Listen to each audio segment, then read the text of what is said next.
freaks, welcome. Today is a first for me. I'm going to be reviewing Jo Malone.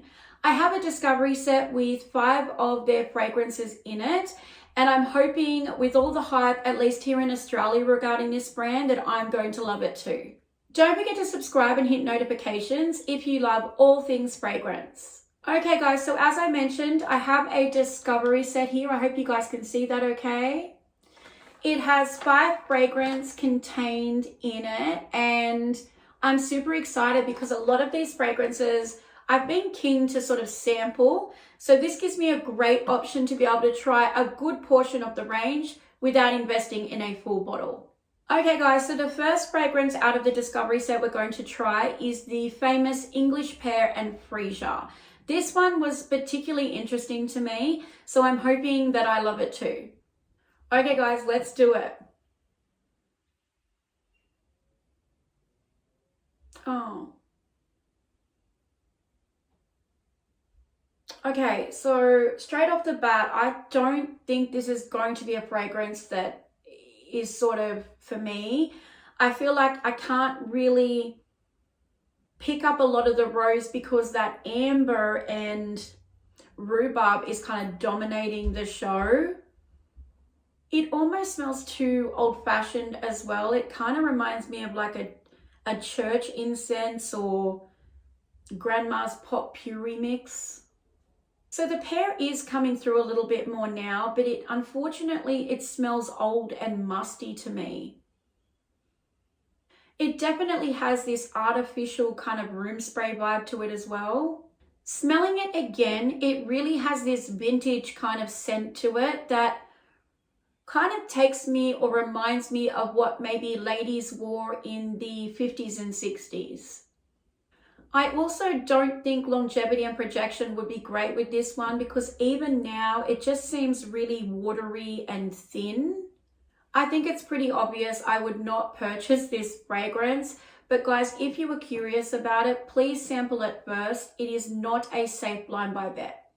Okay, so the second fragrance, which I'm hoping is much better than the first, is Peony and Blush Suede. Fingers crossed for this one, guys. Okay, let's give it a smell and see what we think. Oh, I don't think that this one's great either, to be honest.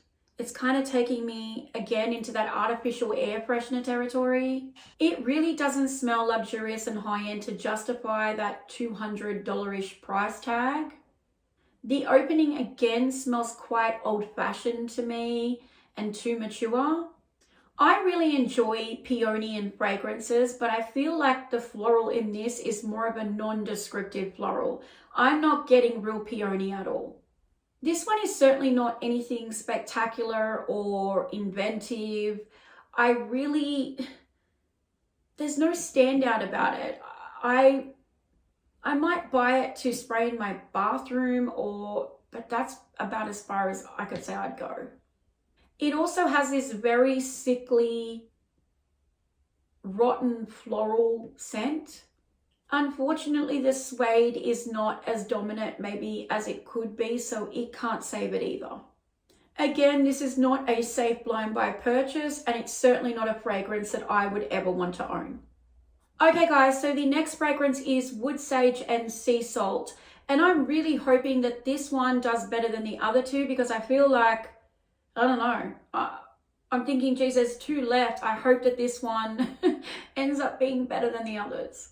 Okay, fingers crossed.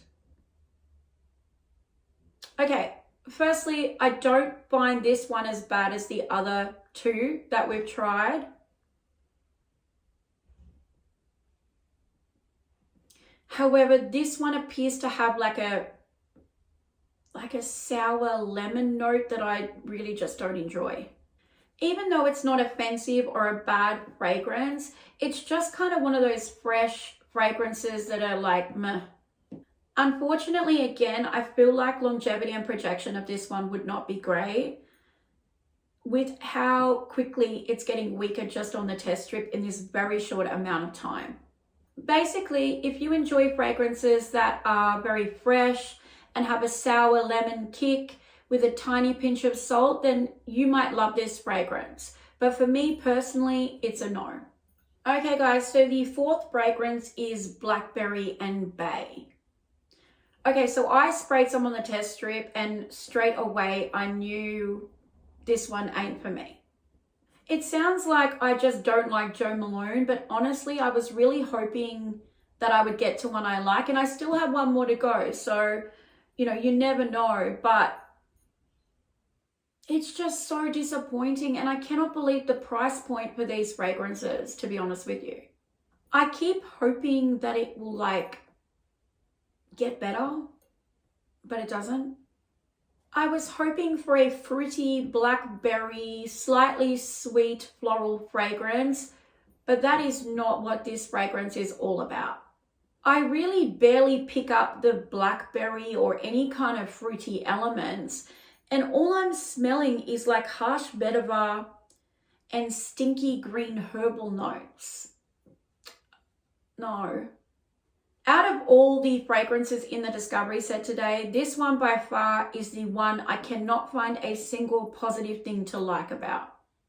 I think the blackberry that finally does come through tends to go very sour and bitter, and I think it's because of that vetiver in there that's so overpowering that it's killing everything else. Obviously, Blackberry and Bay is a huge never want to smell again fragrance for me. Okay guys, so the fifth and final fragrance in the discovery set is Wild Bluebell. And legitimately, I'm hoping that this one gets better because I don't think I've ever been disappointed with a discovery set like this one before. Okay, so smelling it now, the first thing I'm thinking of is like flowers and a really watered down watermelon. Maybe it's like a green, unripened watermelon. I think that's more for me what it smells like. I don't know about you guys, but when I smell fruit in a fragrance, what I'm looking for is some really yummy, delectable, juicy, sweet, delicious fruit notes. That's predominantly what I look for in fruit, but this just doesn't deliver. I'm sorry, I really wanted to like one of these, but this is just the reality and I have to be honest about it. I would definitely reserve your money for something a little bit more spectacular. Please remember everybody that scent is very personal. What one person doesn't like, another may love. It doesn't make them bad fragrances. It just makes them not a fragrance that I would like to wear. But please always sample because this is a perfect example of how bad things can go if you buy full bottles of things that you think you'll like, but you actually don't. I just don't think that the fragrances that I smell today are worth that price point. There are far too many competitors out there that, in my humble opinion, could beat every one of these fragrances hands down and cost you half the amount of money.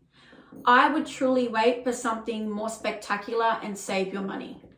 If you guys have had your own experiences with Jo Malone, please let me know in the comments below.